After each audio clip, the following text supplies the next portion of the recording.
নবী ডাক দিয়ে ওসমান, এত বিনয়ের সাথে তোমার কাছে চাবি চাইলাম, আল্লাহর ঘরের ভিতরে গিয়ে একটু ইবাদত করতে মনে চায়, চাবি দিলে না, অত্যন্ত কর্কশ ভাষায় আমার সাথে কথা বললে। হে ওসমান, ওই দিন তোমার কাছে কেমন লাগবে যেই দিন এই কাবা ঘরের চাবি আমি বিশ্ব নবীর হাতে তুমি দেখতে পাবে। আল্লাহ, আপনারা কি আসেননি মাঠে না নাই? নবী কি বলছেন?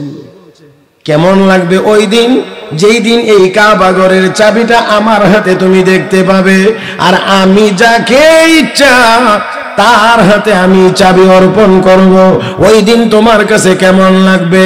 ওসমান ইবনে তালহা এবার নবীকে ডাক দিয়ে বলছেন, আপনার কাছে কি ঘরের চাবি যাবে? বলে হ্যাঁ। তাহলে কি ওই দিন কুরাইশ বংশের লোকেরা অপমানিত হবে? আমার নবী বলেন, কেন আমার কাছে চাবি গেলে কুরাইশ বংশের লোকেরা কেন অপমানিত হবে? আমি বিশ্ব নবীর কাছে যেদিন চাবি যাবে ওই দিন তো কুরাইশ বংশের লোকেরা সবচেয়ে বেশি সম্মানী হবে। কথা কয় না, আরো জোরে কান। সম্মানী হবে। কথা এতটুকু পর্যন্তই শেষ, এতটুকু পর্যন্তই শেষ। এবার আপনাদেরকে বাকি কথাটা বোঝার জন্য একেবারে সোজা মদিনায় চলে যেতে হবে। রাহমাতুল লিল আলামিন নবী মুহাম্মদুর রাসূলুল্লাহ সাল্লাল্লাহু আলাইহি ওয়াসাল্লাম এইভাবে করে 13 বছর পার করার পরে যেই দিন চূড়ান্ত ভাবে আমার আপনার নবীকে হত্যা করার জন্য নবীর বাড়িটা ঘেরাও করেছে, ওই দিন আল্লাহ রাব্বুল আলামিন নবীকে নির্দেশ দিয়ে বলেন, হে নবী, আজকে আপনি হিজরত করে মদিনায় চলে যান, আজকে হিজরত করেন, মক্কা ছাড়েন, ঘর ছাড়েন। আমার আপনার নবী বিশ্ব নবী রাহমাতুল লিল আলামিন ওই রাত্রিতেই বাড়ি ছাড়লেন, হিজরত করলেন। যেই দিন কাফের বেঈমানেরা বাড়ির চতুর্দিকে অস্ত্র নিয়ে দাঁড়িয়ে আছে, একটি কথার জবাব দিবেন, যতই কাফের বেঈমানেরা অস্ত্র নিয়ে দাঁড়িয়ে থাকুক না কেন, আমার আল্লাহ যদি চান বাঁচাইতে হাজারো অস্ত্র নিয়েও আমার আল্লাহর হেফাজতের ভিতরে কাউকে কোনোদিন কেউ মারতে পারে। নবীর হেফাজতের জিম্মাদার কে ছিলেন? আল্লাহ। মারতে পারবে না। আমার ভাইয়েরা, নবী বের হয়ে গেলেন, হযরতে আলীকে রেখে গেলেন, হযরতে আলীকে রেখে গেলেন। আমানত ছিল নবীর কাছে, ওই আমানতের টাকাগুলো দিয়ে বলেছেন, এই টাকাগুলো অমুক অমুকের কাছে পৌঁছিয়ে দিয়ে তারপরে তুমি আগামীকাল মদিনার দিকে হিজরত করবে। ও মুসলমান, বিশ্ব নবী রাহমাতুল লিল আলামিন নবী মুহাম্মদুর রাসূলুল্লাহ সাল্লাল্লাহু আলাইহি ওয়াসাল্লাম কাবা শরীফের সামনে গেলেন, তাওয়াফ করলেন, নামাজ পড়লেন, অতঃপর নবী রওনা করলেন। বারবার নবী পিছনের দিকে ফিরে চান আর চোখের পানি ছেড়ে ছেড়ে কাঁদেন। আর নবী বলেন, হে মক্কা, তোমাকে ছেড়ে যাইতে মনে চায় না।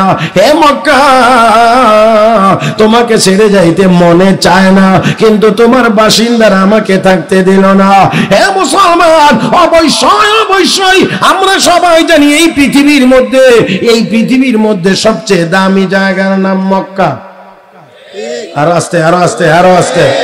আমার ভাইয়েরা, জমিনের উপরের দিক দিয়ে, উপর মানে আমরা যে এখন আছি জমিনের উপরের দিক দিয়ে মক্কার ফজিলত বেশি, আবার জমিনের ভিতরের দিক দিয়ে মদিনার ফজিলত বেশি।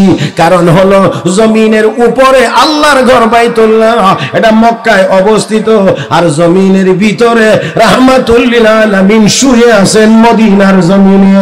এই জন্য কাবা ঘর মক্কা, এই জন্য জমিনের উপরের দিক থেকে মক্কার দাম বেশি। মদিনায় যেহেতু নবী শুয়ে আছেন, এই জন্য মদিনার জমিনের ভিতরের দাম বেশি। কথা বুঝেননি? আমার কথা বুঝেননি? ইন্না আউয়ালা বাইতি উযিআ লিন-নাস লাল্লাযী বিবাক্কাতা মুবারাকান ওয়া হুদাল লিল আলামিন ফীহি আয়াতুন বাইয়িনাতুন মাকামু ইব্রাহিম ওয়া মান দাখালাহু কানা আমিনা ওয়া লিল্লাহি আলান-নাসি হিজ্জুল বাইত মান ইসতাতা'a ইলাইহি সাবিলা ওয়া মান কাফারা ফাইন্নাল্লাহা গানিয়্যুন 'আনিল 'আলামিন। এই পৃথিবীর সর্বপ্রথম ঘর মক্কায় অবস্থিত বাইতুল্লাহ।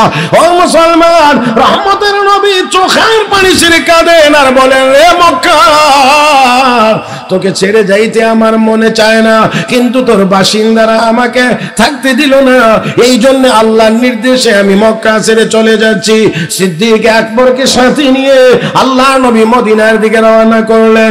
অনেক ঘটনা বহুল এই সফর, 450 কিলোমিটার রাস্তা আমার আপনার নবী অতিক্রম করে যেই দিন মদিনায় গিয়ে প্রবেশ করলেন, যেই দিন মদিনায় প্রবেশ করবেন আমার বন্ধুরা, ওই দিন মদিনার মুসলমান সকলের মধ্যে আনন্দ। আল্লাহু আকবার কোন।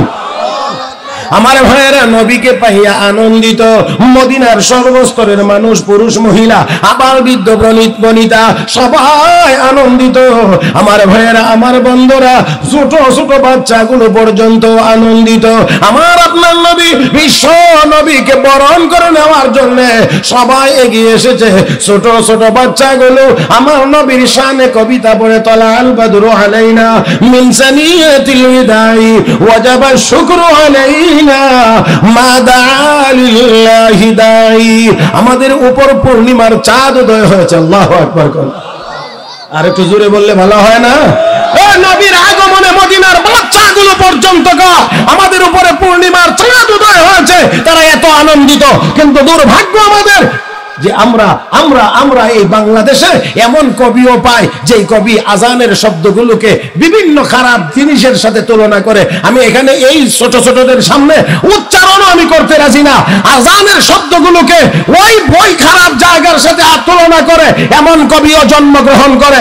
আমার বন্ধুরা, মনে রাখতে হবে, মনে রাখতে হবে, মনে রাখতে হবে, আজানের শব্দ নিয়ে যারা ব্যঙ্গ করে, তিরস্কার করে, আমি অত্যন্ত স্পষ্ট করে বলতে চাই, এই শাহজালাল শাহপরানের দেশে এই সকল কুলাঙ্গারদের থাকবার জায়গা হতে পারে না।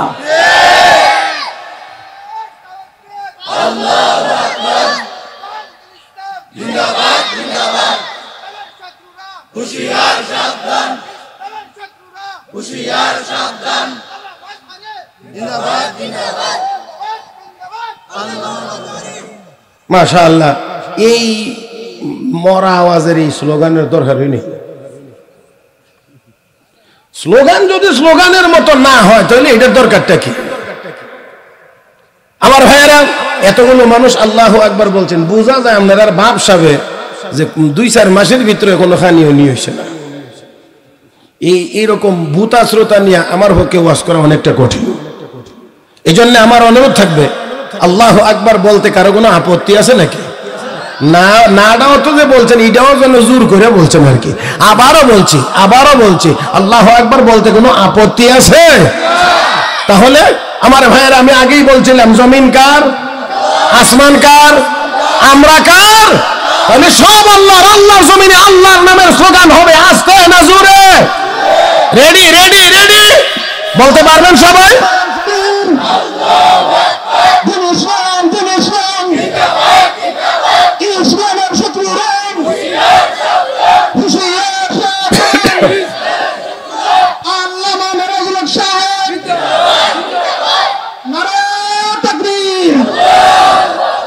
বাস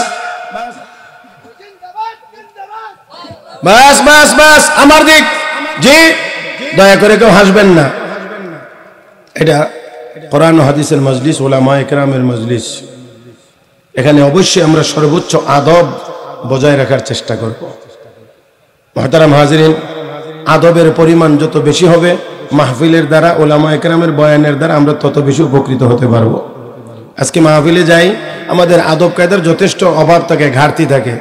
ওই সাইডে ফাইডে আগেই দাঁড়ায় থাকি, বুঝি ভাবসাব। যদি দেখি যে মজা লাগে তাহলে সামনের দিকে আগা, আর যদি মজা না লাগে তো ওইখান থেকেই বিদায়। বিনয়ের সাথে বলছি, আমার দিকে তাকাবেন, আমার দিকে তাকাবেন। আসুন, বলছিলাম, রহমতের নবী, বিশ্ব নবীকে পাইয়া মদিনার মানুষ আনন্দিত। ছোট ছোট বাচ্চাগুলো নবীর সামনে এসে হাজির। নবী তাদেরকে কুলে উঠায়া আদর করেন। ছোট বাচ্চাদেরকে রাসূল অত্যন্ত বেশি স্নেহ করতেন, অত্যন্ত স্নেহ করতেন। এই জন্য রহমতের নবী বলে গিয়েছেন, মাল্লাম ইয়ারহাম সগীরানা ওয়ালাম ইউআক্কির কাবীরানা ফালাইসা মিন্না, যে ছোটকে স্নেহ করে না, বড়কে সম্মান করে না, সে আমার উম্মত। কথা বলে উম্মত না। এখন এখন এখন আমরা বড়রাও ছোটদেরকে স্নেহ করি না, ছোটরাও আমাদেরকে সম্মান করে না।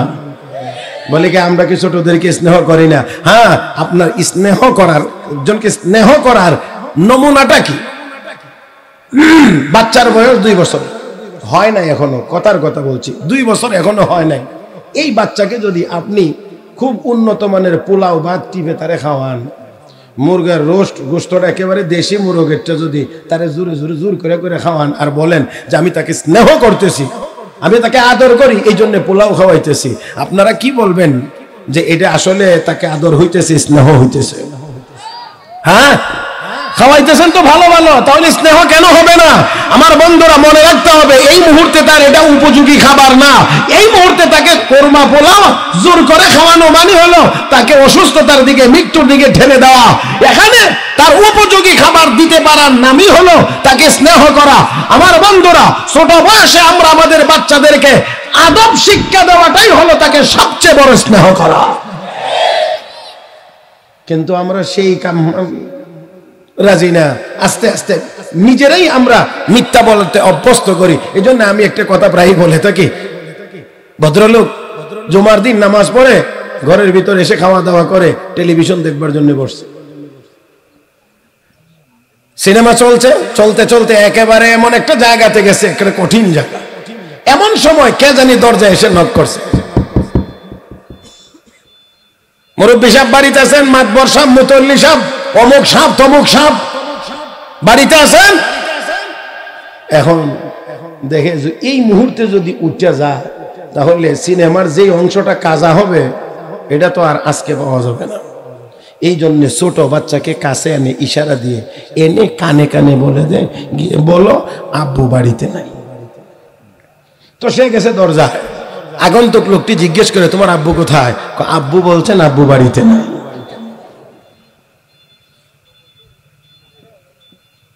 আল্লাহ আমাদের সবাইকে সহি বুঝ দান করুন। সবাই আপনাদেরকে জিজ্ঞেস করি, কি শিক্ষা দেওয়া হচ্ছে? এই যে শিক্ষা দেওয়া হচ্ছে, কি শিক্ষা দেওয়া হচ্ছে? আর এখন তো শুনি ব্যাঙ্গের ডাকও বলে শিক্ষা দেওয়া হয়। হ্যাঁ, ব্যাঙ্গে কেমনে ডাকে এটাও নাকি শিক্ষা দেওয়া হয়। এটা কি মানুষ বানাইবার শিক্ষা না ব্যাঙ্গ বানানোর শিক্ষা, তাও বুঝতেছি না। মহতারাম হাজিরিন, মহতারাম হাজিরিন, জানি না এই কথাগুলো কতটুকু পরিমাণ সত্য। যদি সত্য হয় তাহলে এটা অবশ্যই অবশ্যই অবশ্যই মুসলমানদের জন্য বেদনার কারণ, বেদনার কারণ, বেদনার কারণ। আমার ভাইয়েরা, আমার বন্ধুরা, আবার শুনি যে না এটা মিথ্যা, অপপ্রচার। অপপ্রচার যদি হয়ে থাকে, মিথ্যা যদি হয়ে থাকে, তাহলে অবশ্যই অবশ্যই এখানে আমাদের কোনো কথা নাই। যারা এরকম মিথ্যা ছড়াইছে যদি ধরা সম্ভব হয়, তাহলে তাদেরকে ধরেও শাস্তি দেওয়া যাবে। আর যদি আমি বলছি না কথাটা, বরুণার হযরত বলছেন, আমি সেই কথাটা আপনাদেরকে শোনাইয়া দিচ্ছি। বরুণার হযরত বলছেন যে যদি সামনে যখন পাঠ্যপুস্তক ছাপা হয়ে আমাদের ছেলে মেয়েদের হাতে উঠাইয়া দেওয়া হবে, তখন যদি দেখা যায় এখানে ব্যঙ্গের ডাক আছে, অমুক তমুক আছে, অন্যান্য আরো খারাপ বিষয়গুলো আছে, তাহলে এই দেশের মুসলমানকে আন্দোলন থেকে বিরত রাখা যাবে না।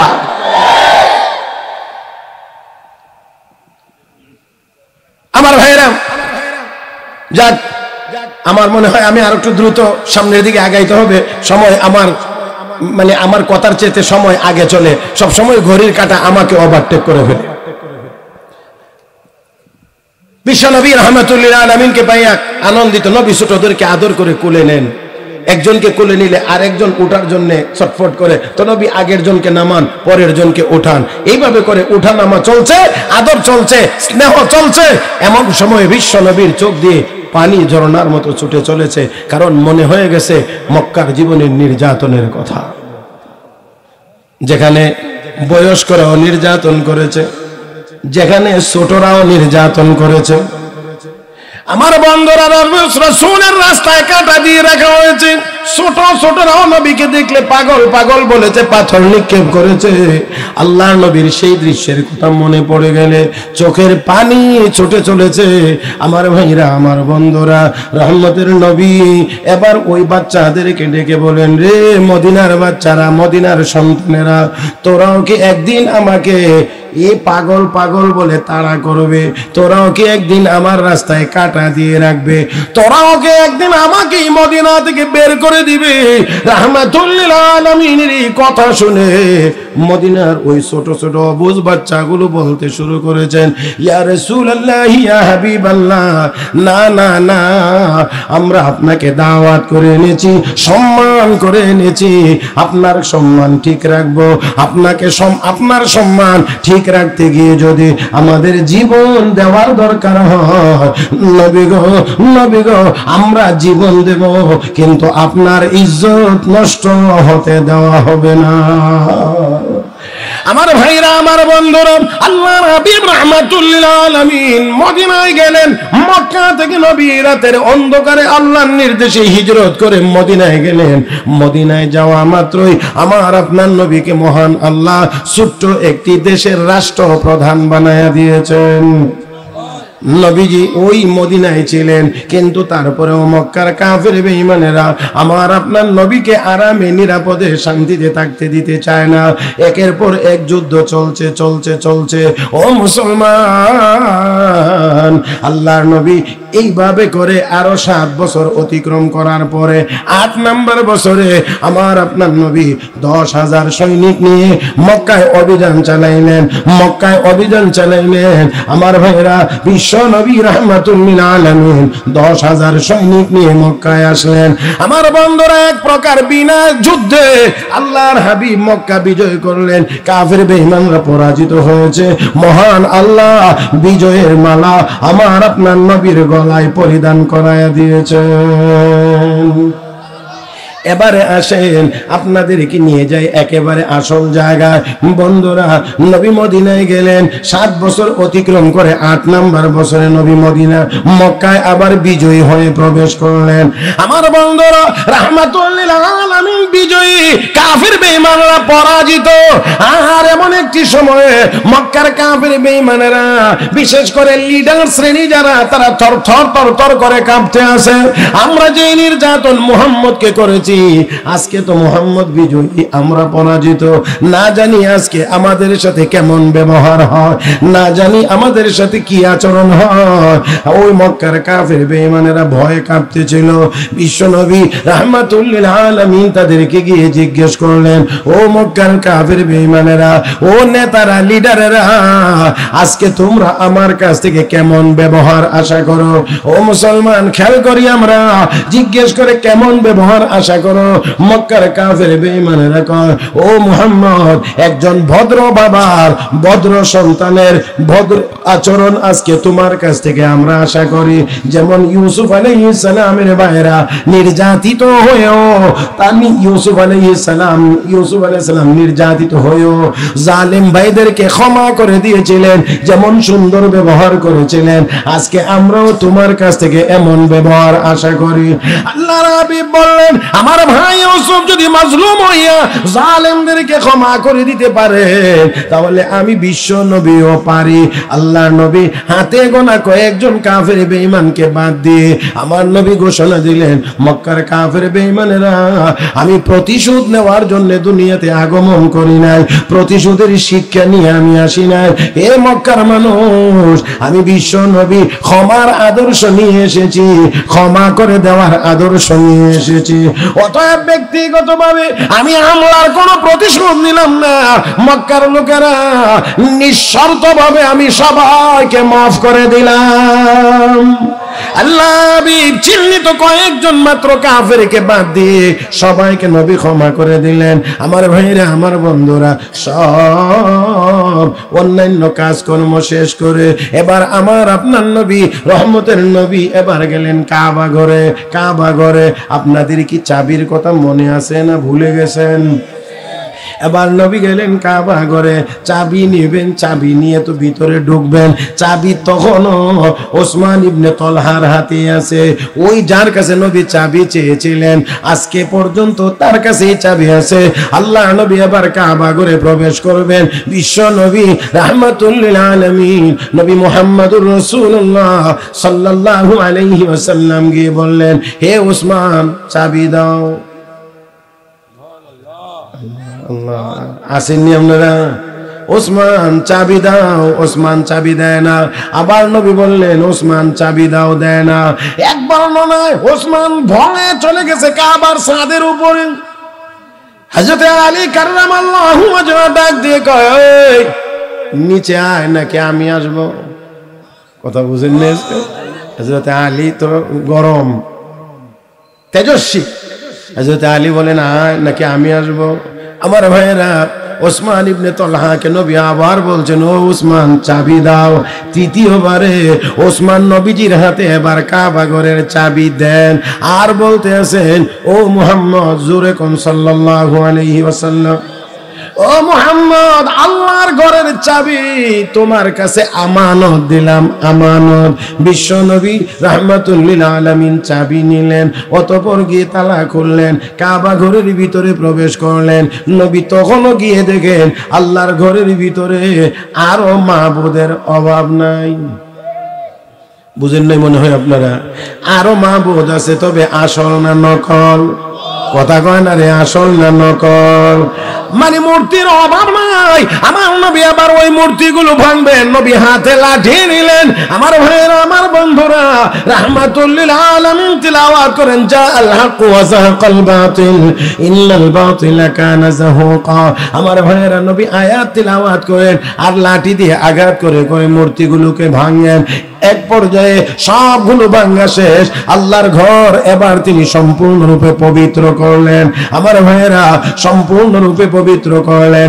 নবী মন ভরে আল্লাহর ইবাদত বندگی করলেন, আল্লাহর কাছে কান্নাকাটি করে দোয়া করলেন। বিশ্ব নবী রাহমাতুল লিল আলামিন নবী মুহাম্মদুর রাসূলুল্লাহ সাল্লাল্লাহু আলাইহি ওয়াসাল্লাম এবার কাবা ঘর থেকে বেরিয়ে আসবেন।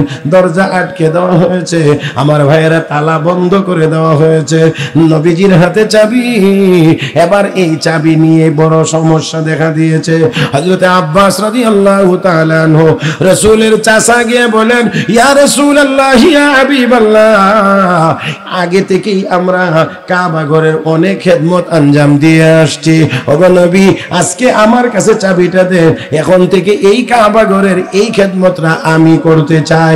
হযরত আলী রাদিয়াল্লাহু তাআলা আনহু বলেন, ইয়া রাসূলুল্লাহ, চাবিটা আমার হাতে দেন, আমি খেদমতটা করতে চাই। এবার দেখেন হযরতে আব্বাস ও চাবির প্রার্থী, হযরতে আলীও বলেন চাবিটা আমার হাতে দেন, আমার হাতে দেন। আবার যিনি চাবি দিয়েছিলেন ওসমান ইবনে তালহা, সে বলতে আছেন চাবি আমানত দিলাম। আমার ভাইয়েরা, এখন নবী চাবিটা কার কাছে অর্পণ করবেন, কার কাছে এই চাবি হস্তান্তর করবেন? আল্লাহ নবী একটু সাময়িক উপস্থিত সমস্যার সম্মুখীন, যখন এই সমস্যার সম্মুখীন হয়েছেন, উপস্থিত সমস্যার সমাধান দিয়ে আয়াতের হুকুমকে কিয়ামত পর্যন্ত সচল করে আমার আল্লাহ আমার তিলাওয়াতকৃত আয়াত সূরা নিসার 58 নম্বর আয়াত কোরআনে নাযিল করেছেন। আল্লাহ রাব্বুল আলামিন বলেন, ইন্নাল্লাহা ইয়া'মুরুকুম আন তু'আদ্দুল আমানাতি ইলা আহলিহা। আল্লাহ নির্দেশ দিচ্ছেন আমানতকে তার হকদারের কাছে পৌঁছায়া দেওয়ার জন্য। ও মুসলমান, আয়াত নাযিল হয়ে গেলে আল্লাহর নবী এবার ডাকলেন ওসমান ইবনে তালহাকে, হে ওসমান, আসো এদিকে আসো। ওসমান ইবনে তালহা নবীর কাছে এগিয়ে গেলে আল্লাহর নবী আবার তার কাছে চাবিটা দিয়ে বলেন, হে ওসমান, ও ওসমান শোনো, চাবি তোমার হাতে আমি দিলাম, শুধু দিলাম না, এই চাবি এখন থেকে নিয়ে কিয়ামত পর্যন্ত তুমি এবং তোমার বংশের লোকের হাতেই থাকবে। কোন জালেম ছাড়া কিয়ামত পর্যন্ত, কোন জালেম ছাড়া এই চাবি তোমার হাত থেকে আর কেউ কেড়ে নিয়ে যাবে না। তার মানে হলো আগে চাবি ছিল, কখন কার কাছে যাবে বলা ছিল না। নবী এবার চাবি তার হাতে দিলেন আর বললেন, কিয়ামত পর্যন্ত এই চাবি তুমি এবং তোমার বংশের হাতেই থাকবে। আমার ভাইয়েরা, আমার বাংলারা, কারি তৈয়ব সাহেব রাহমাতুল্লাহি আলাইহি দারুল উলুম দেওবন্দ মাদ্রাসার সুদীর্ঘ 56 বছরের প্রিন্সিপাল আল্লামা কারি তৈয়ব সাহেব রাহমাতুল্লাহি আলাইহি তার খুতবাতের ভিতরে বলেছেন, সৌদি আরবে এই পর্যন্ত কমপক্ষে 20 বার বিপ্লব সংগঠিত হয়েছে, কিন্তু আজও পর্যন্ত ওই কাবা ঘরের চাবি উসমান ইবনে তলহার বংশের লোকের হাতে আছে, এখনো তাদের হাতে আছে। এবার ওসমান ইবনে তলহা চাবি পাইয়া যখন যাইতে শুরু করেছে, রওনা করেছে, এমন সময়ে আল্লাহর নবী আস্তে করে ডাক দিলেন, ওসমান শুনে যাও, আজকে তো আর গরম নাই। আল্লাহ, আপনারা কি কথা বুঝেননি আমার? আজকে তো আর গরম নাই, কারণ এখন তো নবীর মক্কার জীবন না, এখন মদিনার জীবন। আমার ভাইয়েরা, এখন তো আর নবী মক্কায় সাধারণ নাগরিক না, নবী প্রবেশ করেছেন বিজয়ী হয়ে, তারা পরাজিত। আল্লাহ নবী যখন ডাক দিলেন, আবার আসছেন বিশ্ব নবী, আবার ওসমান মনে আছে কি তোমার ওই দিনের কথা, যেই দিন আমি তোমার কাছে কাবা ঘরের চাবি চেয়েছিলাম, তুমি আমার সাথে বড় খারাপ ব্যবহার করেছিলা, কর্কশ ব্যবহার করেছিলা, আর ওই দিন আমি বলেছিলাম চাবি একদিন আমার হাতে আসবে, তোমার কি স্মরণ আছে? বলে হ্যাঁ স্মরণ আছে। তাহলে কথা কি সত্য প্রমাণিত হয়েছে? বলে হ্যাঁ হয়েছে। হে ওসমান, এই চাবি নেওয়ার জন্য আমার চাচা আব্বাস দাঁড়িয়েছেন চাবির প্রার্থী হয়ে, এই চাবি নেওয়ার জন্য আমার সাহাবী, আমার মেয়ের জামা হযরত আলী দাঁড়াইছেন চাবি নেওয়ার জন্য। রে ওসমান, কিন্তু মহান আল্লাহ কোরআনে আয়াত নাজিল করে জানায়া দিয়েছেন চাবিটা তোমার কাছে দেওয়ার জন্য। ওসমান যখন শুনতে পেরেছে আমাকে চাবি দেওয়ার জন্য আল্লাহ কোরআনে আয়াত নাজিল করেছেন, ওসমান ডাক দিয়ে বলেন, নবী গো, আর দেরি করতে চাই না, আমাকেও কালেমা পড়াইয়া মুসলমান বানায়া দে। মুসলমান একটু আগে কাফের ছিল, এখন কালেমা পড়ে মুসলমান। মুসলমান হওয়ার পরে ওসমান ইবনে তলহা এবার বলছেন, ইয়া রাসূলুল্লাহ, কি একটা বিশেষ কথা বলতে চাই। বলে কি কথা? যেই দিন ওই যে আপনার সাথে একদিন কথা হয়েছিল আর আপনি বলছিলেন যে চাবি আপনার কাছে যাবে, ওই দিনেই আমার ভিতরে এমন একটা অবস্থা বিরাজ করছিল যে এই ব্যক্তি কখনোই মিথ্যা কথা বলে না, চাবি অবশ্যই তার হাতে একদিন যাবে। এই জন্য আমার মনে চাইছিল যে এই দিন আসার আগে আগেই আমি কালেমা পড়ে মুসলমান হয়ে যায়। কিন্তু গো নবী, আমার গোষ্ঠীর কিছু ধোঁকাবাজ বাটপারদের জন্য পারি নাই। যখনই ইমানের কথা খালি উত্থাপন করতাম, এমনি তারা আমাকে হুমকি ধমকি দিত, এই জন্য ইমান আনতে পারি নাই। আর না হয় বিশ্বাস হয়ে গিয়েছিল ওই দিনেই, যেদিন বলছিলেন ওসমান তোমার কাছে ওই দিন কেমন লাগবে, যেদিন আমার কাছে চাবি আসবে, ওই দিনই আমার বিশ্বাস হয়ে গিয়েছিল চাবি অবশ্যই আপনার হাতে একদিন যাবে। মুহতারাম হাজিরিন, মুহতারাম হাজির, কি কোনো সিগন্যাল আসেনি?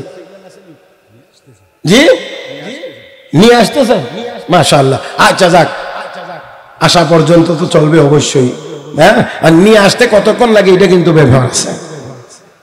যাক, এটা কম সময় হতে পারে, আবার বেশি সময়ও লাগতে পারে। খাওয়া দাওয়া যদি ব্যস্ত হয়ে যায় তাহলে সময় একটু বেশিও লাগতে পারে। মুহতারাম হাজিরিন, যাক, আমার দিকে তাকান, আমার দিকে তাকান।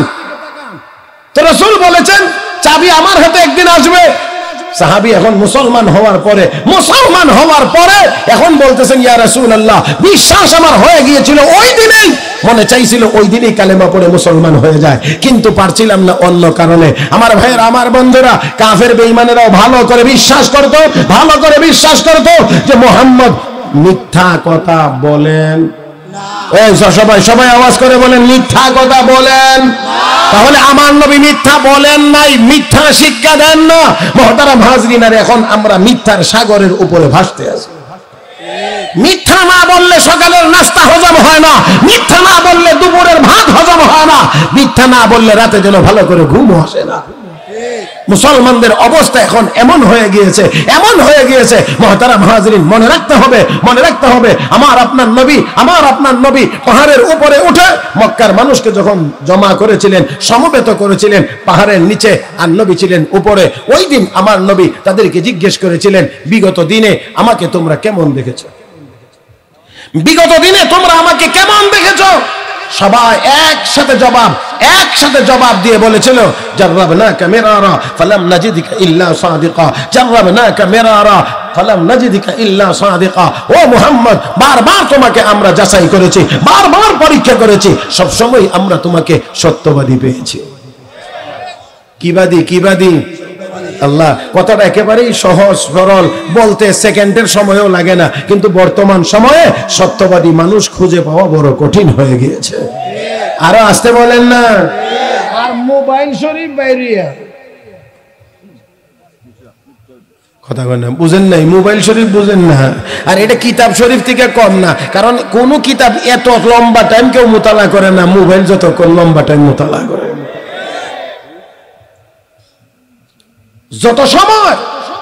যত সময় আমাদের এই মোবাইলের পিছনে যায়, এতটা সময় নয়, এর চেয়ে আরো অনেক কম সময় যদি আমরা আল্লাহর ইবাদত বন্দেগী করতাম, আমার বিশ্বাস হয় বর্তমান সময়ের যুবকেরা সবাই আল্লাহর ওলি হয়ে যেত।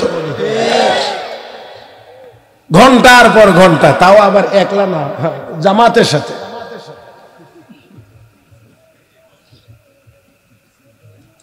ইয়ান বললে একটু হাসেন না, কিন্তু যদি আরেকটু নিচে গিয়ে বলি, আরেকটু ডিপে গিয়ে বলি, তখন আর কিন্তু মুখে এই হাসি থাকবে না। সেজন্য আমি আপনাদেরকে বিনয়ের সাথে অনুরোধ করছি, এই ফোন কানে লাগায়া আছে জগন্নাথপুর, বলতেছে সুনামগঞ্জ, কথা কয় না।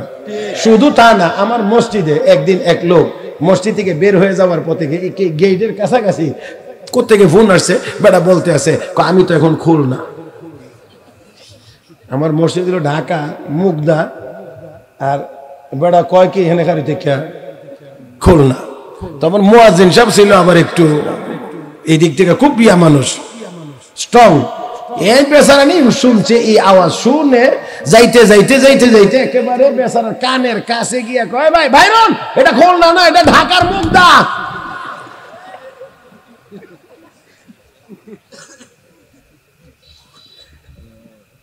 এরকম কি শুধু এই একজনই বলে না আরো বলে? আল্লাহ, গাড়িতে বসেন, ট্রলারে বসেন, নৌকায় বসেন, খেওয়াতে বসেন, খালি 2-4 মিনিট একটু খেয়াল করবেন, তাহলেই শুনতে পারবেন যে অমুকে কথা কইতেছে, কে কোন জায়গার কথা কইতেছে। আপনি খালি কানে শুনবেন, দেখবেন গাড়ি চলতেছে, গাড়ি লালা বাজার পার হইছে, হে কইতেছে শেস্তাগঞ্জ জয় করছে। কথা বুঝেন না মনে হয় আমার ভাইয়েরা? তাহলে এরকম আপনি ইজি, মানে এগুলো আমাদের কাছে এখন আর কোনো দোষ বলেই মনে হয় না, কারণ আমরা এখন এত মিথ্যা বলতে পারি যেটা ভাবা যায় না, কল্পনাও করা যায় না। অথচ ওলামায়ে কেরাম আছেন, জিজ্ঞেস করে দেখেন, হযরত আবু সুফিয়ান ইবনে হারব রাদিয়াল্লাহু তাআলা আনহু কালেমা পড়ে মুসলমান হওয়ার আগেই ওই হাবশাতে তাকে জিজ্ঞেস করা হয়েছিল নবীর ব্যাপারে অনেকগুলো প্রশ্ন। বুখারী শরীফের একেবারে কিতাব বাবুল ওহীর ভিতরে এই লম্বা হাদিস আছে, যেখানে আবু সুফিয়ান ইবনে হারবকে জিজ্ঞেস করা হয়েছিল, সবগুলো প্রশ্নের উত্তর একেবারে শতভাগ সত্য উত্তর দিয়েছে নবীর ব্যাপারে। তো সাথী সঙ্গীরা কয়, মুহাম্মদের সাথে এত বিরোধিতা, আর বাদশার সামনে আপনারে যত কথা জিজ্ঞেস করা হইলো, একটা কথা একটু ঘুরে এগারে বললেন না, সব কথা একদম সোজা যা সত্য তাই বললেন, তো মুহাম্মদের ব্যাপারে এত সত্য বললেন কেন? দেখো, আমি যদি সত্য না বলতাম, আমার বিবেকে আমাকে দেয় না মিথ্যা কথা বলতে, কারণ যদি আজকে আমি তোমাদের সামনে মিথ্যা বলি, তাহলে আজকে না হয় সামান্য সুবিধা পাবো, কিন্তু একদিন না একদিন তোমরাই বলবা আমাদের নেতাও মিথ্যা কথা বলে। হায় হায়, আবু সুফিয়ান 1500 বছর আগে নবীর কট্টর দুশমন থাকা অবস্থায় নবীর ব্যাপারে একটা মিথ্যা কথা বলতে পারে না। তার মানে কি, মিথ্যা কথা বলাটা এটা তারা নিজেরা দোষ মনে করতো, আমি মিথ্যা কথা কেমনে বলি? আর আমরা এখন মনে করি মিথ্যা কথা বলা মনে হয় সওয়াবের কাম। আরো এরকম থিওরি আছে যে একটা কথা নাকি বারবার, মিথ্যা কথা বারবার বলতে থাকলে এটা নাকি এক সময় গিয়ে সত্য হয়ে যায়। আল্লাহ, এত বড় গাঁজাখড়ি কথা আমার জানা নাই। আচ্ছা, আজকের থেকে নিয়ে 2024 সাল তো আর বেশি দিন বাকি না, 2024 সাল কাছাকাছি, পুরা 24 সাল আপনারা সবাই জগন্নাথপুরের যত কুকুর আছে সবগুলো কুকুরে বলবেন তোরা খুশি, তোরা খুশি, তোরা খুশি। আপনারা তো খুশি বলেন নাকি? আমি আপনাদেরটাই বলছি, খাসি, তোরা খাসি, নাহলে তোরা বকরি, তোরা ছাগল, তোরা ছাগল, তোরা ছাগল। 1 বছর বলবেন 2024 সাল পুরাটা 25 সালে গিয়ে জব করে খাইলেন, তাহলে তো সবগুলো কুকুর ছাগল হয়ে যাবে। তো একটা মিথ্যা কথা না বারবার বললে এটা নাকি সত্য হয়ে যায়? তাহলে কিছুদিন, একটা বছর যদি আমরা সবাই কুকুরগুলোকে ছাগল বলি, তাহলে এটা কি ছাগল হবে না?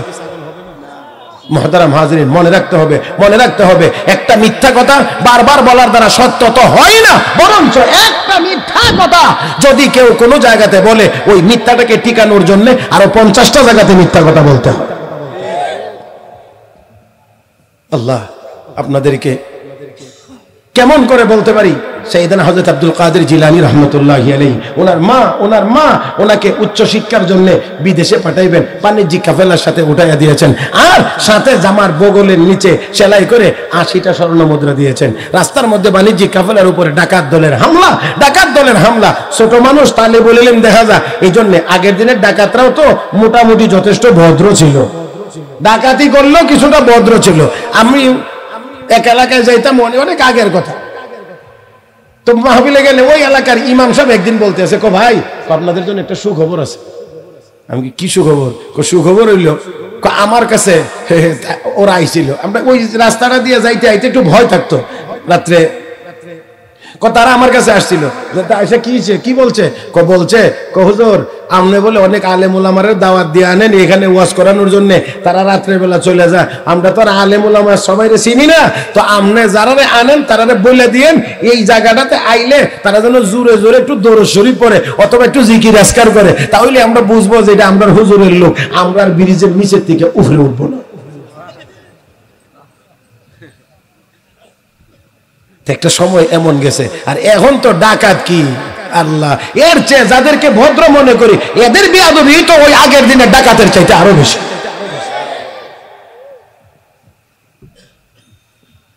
তো ডাকাতি করে মালামাল নেওয়ার সময় সর্বশেষ একজন জিজ্ঞেস করে, ও তালবা, আপনি তো তালবা না, আপনি তো মুহতামিম, আপনারই বলছি না, তালবা তোমার কাছেও কি কিছু আছে? হ্যাঁ কিছু আছে। কিছু আছে? কি আছে তোমার কাছে? আমার কাছে 80টা স্বর্ণ মুদ্রা আছে। কও কি সত্য নেই? কজি আছে। এরপরে ওই বেচারা কত তাহলে বলে মনে হয় ছোট বাচ্চারি কি কয়, চলে গেছে। যাওয়ার পরে ডাকাত দলের যে নেতা লিডার বলে সবার মালামাল নিয়ে এসো, তো বলে হ্যাঁ, আর কেউ বাকি নাই? কোন আর বাকি নাই, তবে একটা ছোট্ট ছাত্র ছিল, তারা জিজ্ঞেস করেছিলাম হাসতে হাসতে, ও তালবা তোমার কাছে কিছু আসেনি? আছে। তার কাছে বলে 80টা দিনার আছে। কি কো আনলা না? তাই গেছে। যাওয়ার পরে এবার ডাকাত দলের লিডারকে জিজ্ঞেস করে, তোমার কাছে কি আছে? আমার কাছে 80টা স্বর্ণ মুদ্রা আছে। কোথায় আছে? একেবারে ভিতরে আমার মা সেলাই করে দিয়ে দিছে। এবার হাত দিয়ে দেখে সত্যি 80টা স্বর্ণ মুদ্রা আছে। এবার জিজ্ঞেস করে, কিরে বাবা, আমরা তো তোকে এমনি জিজ্ঞেস করেছি কথার কথা, বললেও তুই, না বললেও তুই এমনই থাকতে, আমরা তোর গায়ে হাত দিতাম না, চেক করতাম না, তুই যে সত্য সত্য এই স্বর্ণ মুদ্রার কথা স্বীকার করলি কেন? ওই তালিবুল ইলম তো এটা আমাদের মতো ব্যক্তি না, ও মুসলমান। এবার ওই তালিবুল ইলম হযরত আব্দুল কাদের জিলানী ডাক দিয়ে কই, শোনেন, আমার মা এই স্বর্ণ মুদ্রাগুলো আমার কাছে দিয়েছিলেন এখানে সেলাই করে সংরক্ষণের জন্য। সাথে সাথে আমার মা বাড়ি থেকে বিদায় দেওয়ার সময় একটি বিশেষ নসিহত করেছিলেন। নসিহত হলো, বাবা যত বড় বিপদের সম্মুখীন হও না কেন, মিথ্যা কথা কিন্তু বলবে। মাশাআল্লাহ, সব জবানে। আবারও বলছি, বাবা যত বড় বিপদে পড়ো না কেন, মিথ্যা কথা বলবে। আমার মার সাথে আমি ওয়াদা করে এসেছি, মা আমাকে নসিহত করেছেন আমি মিথ্যা বলতে পারবো না, এই জন্যে আমি সত্য কথা বলে দিয়েছি। সাথে সাথেই তাদের উপলব্ধি শুরু হয়ে গিয়েছে, হায় হায় আমরা এমন করে ডাকাতি করি, আর ছোট বাচ্চা মায়ের কথা রক্ষা করতে গিয়ে মিথ্যা কথা বলে না, এই জন্য স্বর্ণ মুদ্রা বের করে দিয়েছে। সকলের মালামাল ফেরত দিয়ে ডাকাত দলের লোকেরা তওবা করে খাঁটি মুসলমান হয়ে গেছে। জি বুঝতে পেরেছি। আসো আসো, রাস্তার তো একটি মাইক ছেড়ে দেওয়া যাবে না। মুহতারাম হাজিরিন, আসুন তাহলে আজকের এই সম্মেলন থেকে আমাদের প্রতিজ্ঞা হোক, আমরা বেশি বেশি মিথ্যা কথা বলবো। যারা বলেন নাই তারা বলবার নিয়ত আছে না, যারা বলেন নাই আবারও বলছি, আমরা মিথ্যা বলবো না সত্য বলবো। আজকের প্রতিজ্ঞা হোক আমরা সত্য কথা বলবো। ছেলে মেয়েদেরকে হযরত আব্দুল কাদের জিলানীর মা যেমন করে সন্তানকে সত্য শিক্ষা দিয়েছেন, সত্য শিক্ষা দিয়েছেন, আমরাও আমাদের সন্তানদেরকে সত্য কথা শিক্ষা দেব। যদি আমরা আমাদের সন্তানদেরকে ছোট থেকেই এই সত্য কথা বলার অভ্যাস করাইতে পারি, যদি সত্যটা শিক্ষা দিতে পারি, কোরআন সুন্নাহ যদি আমরা তাদেরকে শিখাইতে পারি, তাহলে এই সন্তান বড় হয়ে মা বাবাকে ভুলবে না, অবশ্যই সন্তান মা বাবার খেদমত করবে। মুহতারাম হাজিরিন, আজকে সন্তানকে বড় উচ্চ শিক্ষিত বানানো হয়, কিন্তু দুর্ভাগ্য ওই উচ্চ শিক্ষিত সন্তানেরা শেষ বয়সে গিয়ে বুড়া মা বাবাকে বাড়িতে জায়গা দেয় না, বৃদ্ধাশ্রমে পাঠিয়ে দেয়। তাই আসুন আমরা আমাদের সন্তানদেরকে সঠিক জিনিস শিক্ষা দেই, কারণ এই সন্তান আমার আপনার কাছে আমানত। জোরে কোন ঠিক কিনা? আল্লাহর দেওয়া আমানত, কাজেই তাদেরকে আমরা সঠিক পথে পরিচালনা করা, তাদেরকে সত্যটা শিক্ষা দেওয়া, তাদেরকে সৎ পথে পরিচালনা করা, তাদেরকে কোরআন ও হাদিসের প্রাথমিক ইলম অন্তত পক্ষে তাদেরকে শিক্ষা দেওয়া, এটা আমাদের দায়িত্ব। আর যেই দায়িত্ব যদি আমরা পালন করতে পারি, আমরা যদি এই কাজটুকু করতে পারি, তাহলে অবশ্যই আশা করতে পারি সন্তান আমাদেরও খেদমত করবে। আজকে জায়গায় জায়গায় গেলেই তো এই কথা সবাই আমরা শুনি, উলামায়ে কেরাম শোনেন। মাওলানা খালেদ সাইফুল্লাহ আইয়ুবী দামাত বারাকাতুহুম, বিআই আপনি না কি লাগে না মা? ও আচ্ছা বিআই, দেখছেন আমার অত্যন্ত ঘনিষ্ঠ মানুষ। আপনারা কি মনে করছেন যে উনি এসে বসছে আর আমিও মাইক ছেড়ে দিয়ে চলে যাবো? এটা কি আপনারা আশা করতেছেন? না, আমি বুঝতেছি তো আপনারা এই যে কয়েক মিনিট সময় খালি উনি স্টেজে উঠতে যায় যে আপনারা এমনে করছেন, এই টাইমটা তো আমারটা, আমি এটা ভাই কথা কয় না কেন? তাহলে এখন বসবে, আমি বয়ান করব। হ্যাঁ কন মাইক তো আমার দখলে, না দিলে জোর করে নিতে পারবে, এটা তো সম্ভব না। তাহলে আসেন। ও আল্লাহ, হইছে তো,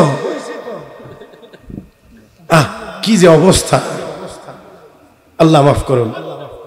আসুন আমি কথা শেষ করে দিচ্ছি, যেহেতু উনি চলে এসেছেন, বসায় রেখে কথা বলবো না।